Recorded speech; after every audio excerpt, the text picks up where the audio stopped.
बिस्मिल्लाहिर्रहमानिर्रहीम। अस्सलाम वालेकुम व्यूअर्स, आज मैं इंशाअल्लाह आपको कॉन्स्टिपेशन के लिए एक बहुत ही अच्छा नुस्खा बताऊंगा। कॉन्स्टिपेशन यानी जो कब्ज़ होती है, ये अब पाकिस्तान में इतनी बीमारी आम हो गई है। बेशुमार लोगों को सख्त किस्म की कब्ज़ हो जाती है और बाज़ लोग तो ऐसे हैं जिनको कई कई दिन बाद जो है ना हाजत होती है, यानी कि बाज़ों को 4-5 दिन बाद होती है, किसी को इससे भी ज़्यादा दिन हो जाते हैं, गुजर जाते हैं, हाजत नहीं होती। तो कब्ज़ की जो बुनियादी वजूहात हैं, एक्टिविटीज़ का कम हो जाना और पसीना खुल कर ना आना और सुस्त रवि और आसान तर्ज़ ज़िंदगी, ये सब इसकी बुनियादी वजूहात हैं।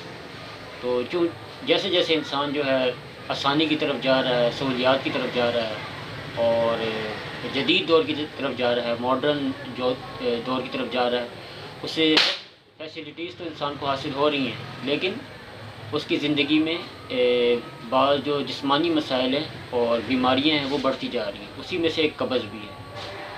तो कब्ज़ के लिए आज मैं आपको एक बहुत ही अच्छा और बेहतरीन नुस्खा बता रहा हूँ। अगर दीगर अच्छी तदाबीर इख्तियार करने के साथ इसको भी इस्तेमाल करें तो इंशाअल्लाह ये आपकी देरीना कब्ज़ के लिए बेहतरीन साबित होगा। तो लेकिन एक अर्ज़ सुन लें कि ये नुस्खा सिर्फ़ उन लोगों के लिए है जो हुक्मा हज़रात हैं। दूसरे लोग इसको बनाने की ज़हमत ना करें, क्योंकि इसमें उनको नुकसान हो सकता है और परेशानी का सामना करना पड़ सकता है। तो नोट फरमा लें। इसमें आपको सबसे पहले चाहिए होगा हब्बुस सलातीन। हब्बुस सलातीन ये एक बीज होते हैं और ये आपने ले लेने। जिस तरह बादाम की गिरी होती है, इसी तरह उसके अंदर भी एक गिरी मौजूद होती है। तो ये आपने ले लेने हैं। ये तकरीबन आपने एक छटाक से कुछ ज़्यादा ले लें।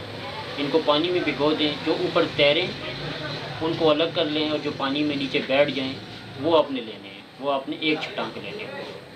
तो एक छटाक वज़न में ये ले लें और उसके बाद आगे भी चीज़ों की ज़रूरत होगी, वो मैं बाद में बताऊंगा। तो पहले आपने इसको लेने के बाद इसको क्या करना है, इसको आपने ताज़ा दूध ले लेना है, जो बॉयल ना किया हो, बस ताज़ा दूध।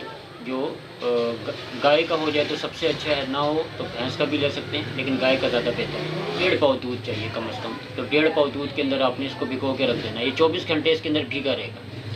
24 घंटे बाद इसको आपने दूध से निकाल कर और उसको अच्छी तरह धो लेना है गर्म पानी के साथ। फिर आपने दोबारा दूध के अंदर भिगो देना है। इस तरह आपने कम से कम जो 3 मरतबा करना है। 3 मरतबा उसको दूध के अंदर आप भिगो दें। तो 3 मरतबा दूध में ये आपने जो भिगोना है दूध के अंदर, ये छिलके समेत ही भिगोना है। तो 3 दिन दूध में भिगोने के बाद आप इसको गर्म पानी से धो लें और फिर इसको आपने अच्छी तरह धोने के बाद और इसको अलग कर लें दूध के साथ। और फिर इसको आपने इसका छिलका आहिस्तगी से उतार देना है। और फिर हुक्मा हज़रात को पता है उसके अंदर एक पित्ता होता है। इसको जब आप इसका छिलका उतारेंगे तो फिर इसकी 2 परतें होती हैं। जब दरमियान से आपको एक पित्ता मिलेगा तो वो जहरीला होता है, उसको आपने अलहदा कर देना है। तो बाकी आपके पास ये आ जाएगा। तो बाकी आपने इसको अच्छी तरह इसकी रगड़ाई करनी है। इसकी आपने अच्छे किस्म के खरल में, चाइना खरल भी हो सकता है और या दीगर खरल भी हो सकते हैं जो ना घिसने वाला हो, उसमें आपने कम से कम इसकी जो है 2 से 3 घंटे खूब अच्छी तरह रगड़ाई करनी है। और रगड़ाई के दौरान आप अगर हल्का सा साथ में मामूली सा अर्के गुलाब अगर डालते रहें तो वो भी शामिल कर सकते हैं। तो रगड़ाई करने के बाद ये आपका मुकम्मल हो गया। हाँ, एक चीज़ और भी है, जब आप इसकी तकरीबन 1 घंटा रगड़ाई कर लें तो 1 घंटा रगड़ाई करने के बाद फिर आपने इसमें बादाम शामिल करने हैं। बादाम को आपने कैसे शामिल करना है, बादाम की गिरी आपके पास तकरीबन ये अगर 50 ग्राम ये है इसका वज़न है तो 50 ही ग्राम आपके पास बादाम भी होने चाहिए। बादाम को आपने हल्का थोड़ा गर्म पानी में भिगो के और उसकी गिरी अलग कर लेनी है। इतनी देर भिगोना है कि बस उसका छिलका उतर जाए और उसकी गिरी निकल आए। तो उस गिरी को भी आपने साथ में शामिल करके इसकी रगड़ाई करनी है 2 घंटे बाद। फिर 1 घंटा तो आपने सिर्फ जमाल हब्बुस सलातीन को रगड़ाई करनी है, और उसके बाद आपने फिर बादाम शामिल करने के बाद, बादाम की गिरी शामिल करने के बाद फिर आपने मज़ीद 3 घंटा रगड़ाई करनी है। यानी ये जो टोटल जो है तकरीबन 4 घंटा कम अज़ कम ये इसकी रगड़ाई हो जाएगी। अगर 5 घंटे कर लें तो मज़ीद बेहतर है, लेकिन ये कम अज़ कम जो है 4 घंटे ये लाजमी रगड़ाई करनी है। तो जब ये इसकी 4 घंटा रगड़ाई हो गई तो फिर ये आपके पास समझिए अब ये मुकम्मल तैयार है। इसको फिर आपने महफूज रख लेना है।